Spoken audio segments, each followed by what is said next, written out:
লড়াকু ছাত্র জনতা আগামীতে এই দেশে কোনো প্রতিবাদ তৈরি হতে দেবে না। আগামীতে যারা নেতা হবেন, জনপ্রতিনিধি হবেন, ওই ভোট কেন্দ্র দখল করে সিল মেরে জনপ্রতিনিধি হওয়ার দুঃস্বপ্ন দেখবেন না।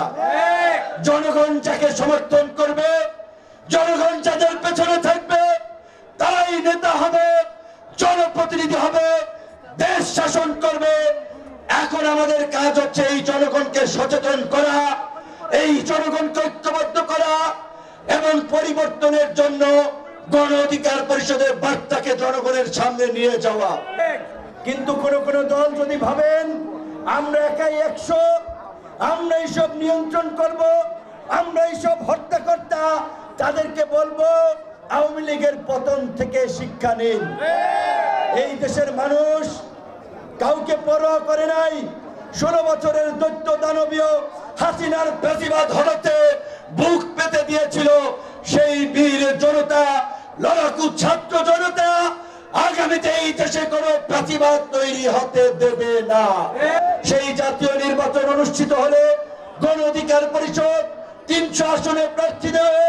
মানুষের বিকল্প এবং নতুন নেতৃত্বের আশা আকাঙ্ক্ষা পূরণে প্রত্যেকটি আসনে আমাদের নেতা কর্মীদের এখন থেকে আমরা প্রস্তুতি গ্রহণের আহ্বান জানাই। 5ই আগস্ট হাসিনার পতনের জন্য, ফ্যাসিবাদের পতনে এই জুলাইয়ে যে জাতীয় ঐক্য এবং সংহতি প্রতিষ্ঠিত হয়েছিল, আগামীর বাংলাদেশ বিনির্মাণ করার জন্য, জন আকাঙ্ক্ষার বাস্তবায়ন করার জন্য আমাদের সেই জাতীয় ঐক্য এবং সংহতি বজায় রাখতে হবে। আজকে এই জুলাই গণ অভ্যুত্থানের পরে আমাদের এই বন্ধুপ্রতিম রাষ্ট্র ভারতের আচরণ লক্ষ্য করছেন। তারা বাংলাদেশের নাগরিকদের বিরুদ্ধে, বাংলাদেশের বিরুদ্ধে কার্যত একটা যুদ্ধ ঘোষণা করেছে। যদিও যুদ্ধ তাদের সাথে লাগতেছে পাকিস্তানের সাথে, তবে অবশ্যই বাংলাদেশ এই জুলাইয়ে যে ফাঁসিবাদী মুক্ত একটা নতুন বাংলাদেশের পথে যাত্রা শুরু করেছে, ভারতীয় দাবিদারদেরকেও হটিয়েছে।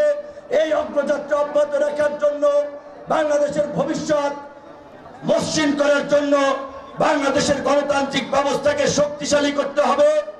সেজন্য একটা অবাধ, সুষ্ঠু, নিরপেক্ষ নির্বাচনের মধ্য দিয়ে নির্বাচিত প্রতিনিধিদের কাছে ক্ষমতা হস্তান্তরের কোনো বিকল্প নাই। এবং ওই শামীম ওসমানদের আমলে এই নারায়ণগঞ্জ চাষের নগরী হিসেবে পরিচিত ছিল। সেই শামীম ওসমানরা প্রতিবারই ক্ষমতার পরিবর্তনের পর পালিয়ে যায়, কিন্তু আবার নব্য শামীম ওসমানরা মাথা চাড়া দিয়ে ওঠার চেষ্টা করে।